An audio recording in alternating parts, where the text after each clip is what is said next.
Hello there, welcome to the news on Nepal television. I am Rosina Rai, starting with the top stories. Central Committee meeting of Nepali Congress continues today as well. Party leaders are presenting insights on contemporary political issues.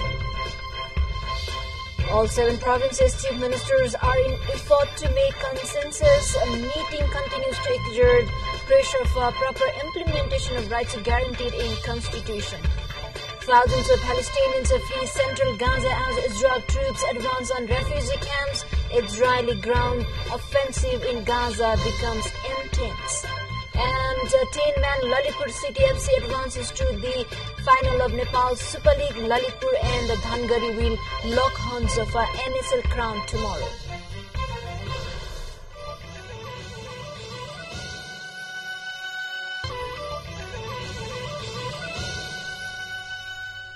Welcome back, and now we have the news in detail. The Nepali Congress is holding its Central Working Committee meeting today as well. The meeting was slated to convene at 11 a.m. at the Central Party's Central Office, Sanepa. Today's meeting will delve into various matters, including upcoming National Assembly election, Mahasamiti meeting, and the government's performance. In yesterday's meeting, Nepali Congress leaders have expressed dissatisfaction over the performance of the coalition government. In the Central Working Committee meeting that began yesterday, most of the members stressed that the government of which Nepali Congress is in partner should work in such a way that the common people feel the change. General Secretary Gagan Kumar Thapa presented the action plan of Congress campaign in the community, while Assistant General Secretary Jeevan Pariyar presented report on the Janjarkot earthquake post-initiative in yesterday's Central Working Committee meeting. Meanwhile, the party has received 371 nominations from the provinces for the candidacy of National Assembly member. Meanwhile, the Central Committee meeting of the CPN-US is set to conclude today. Today's meeting will conclude after making crucial decisions on various matters, including candidates' selection of upcoming National Assembly election, which is being held on 25th of January. Most central members have demanded 50% leaders of CPN-US aged below 50 should be included in the Central Committee in last meet held yesterday. Central Committee meet yesterday has also tabled the issues regarding no age limit. Central members election should carry out under Central Committee, and the provision of taking action against leaders holding leadership portfolio in the party. And the meeting also proposed the formation of a Central Committee with 75 districts, chief 32 departments and 300 members, and the State Committee with 150 members endorsing experience in activities, geography and community. The joint meeting of the Chief Minister of all 7 provinces that began yesterday in Hitoura is concluding today. The meeting today also continues to draw the attention of central government for the proper implementation of rights mentioned in the Constitution regarding the distribution of powers between the provincial and local governments.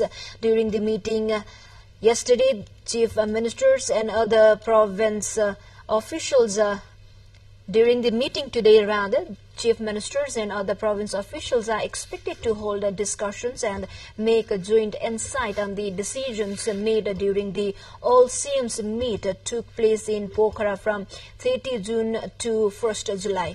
And to pressurize the government, said Chief Minister of Kosi Province, Kedar Karki. The meeting today aims to endorse a joint report to be submitted to the federal government. Chief Ministers of the all 7 provinces who have been vocally dissatisfied over federal government's apathy in decentralizing power as per the Constitution have gathered in Hitoura from yesterday. In a program, all the province chief ministers were univocal that delay in delegating power through necessary legislation has hindered governance in the provinces. With this, we take a short break. Stay with us for remaining updates. Welcome back. You're watching Nepal Television News. Now we have remaining national and international updates. Writ petitions challenging the educational qualifications of Nepal Rashtra Bank NRV Governor Mahaprasad Adhikari is scheduled for the hearing in the Supreme Court today. A writ petition was filed at the Supreme Court questioning the academic qualifications of Nepal Rashtra Bank Governor Mahaprasad Adhikari yesterday.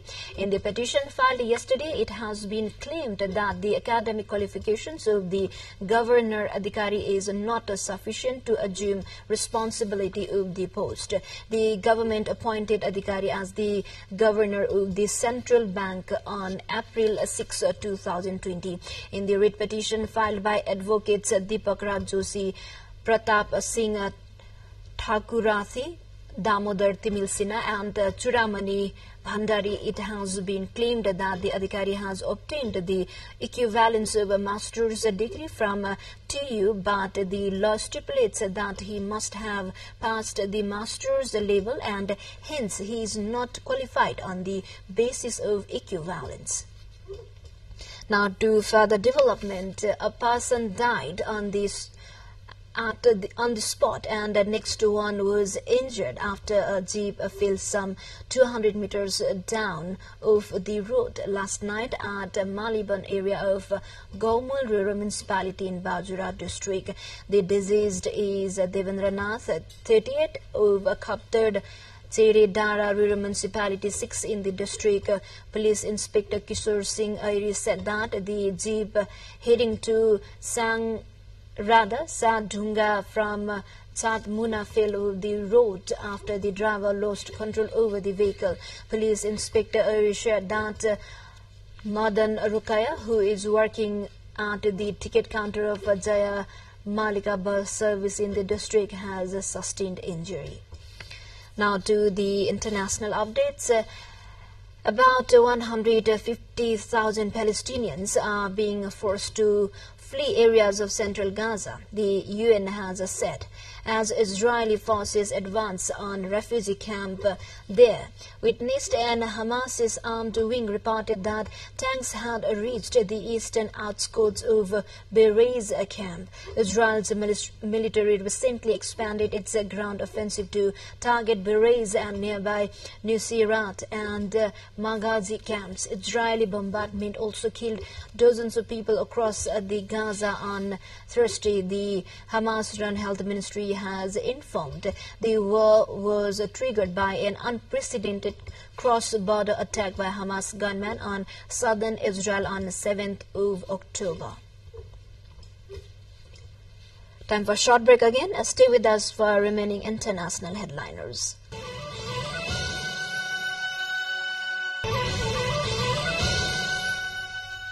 Welcome back. Thank you for staying with us. Now we have remaining international headliners.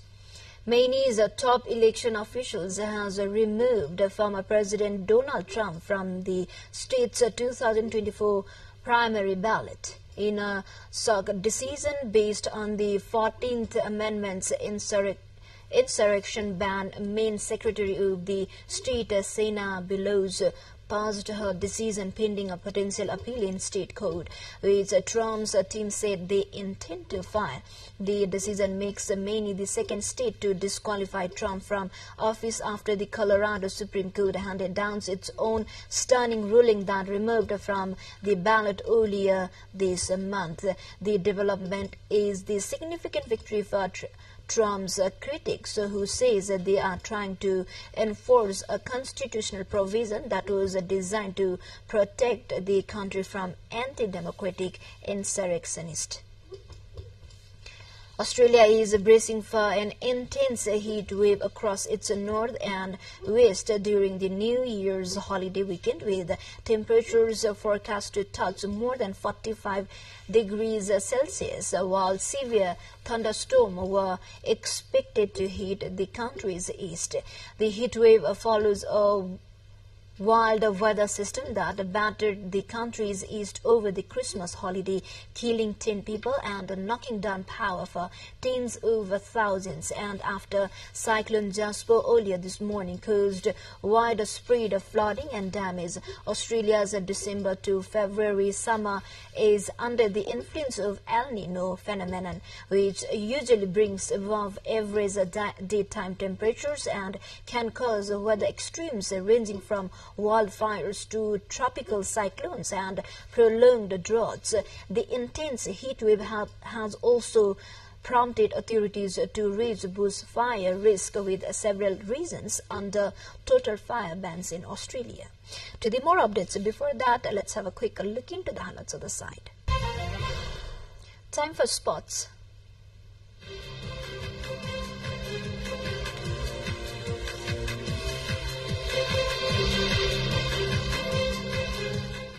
Ten-man Lalitpur City FC secured extra time 2-1 win over league round leader Pokhara Thunders in the NSL to reach the final of Nepal Super League yesterday, and now Lalitpur and Dhangari will lock hands for NSL crown tomorrow at the Dastra Stadium. Lalitpur was reduced to 10 men in the 33rd minute after Nikhil Kadam got his second booking of the match following a foul against Ayush Khalan. Kusal Deva scored the decisive goal for Lalitpur in the extra time. After 1-1 draw in the regular 90 minutes earlier, Lalitpur took a lead at the stroke of half-time with a goal from Amir Azikili. Pokhara brought the match to equal terms in the 77th minute as Stephen Papa Kozo Anor headed home Joe Edu cross. And now Lalitpur will face Dhangari FC in the final of the tournament scheduled for tomorrow at the Strata Stadium. With this, we come to the end of this news bulletin, but before we say goodbye, quick reminders of the headlines once again. Central Committee meeting of Nepali Congress continues today as well. Party leaders are presenting insights on contemporary political issues.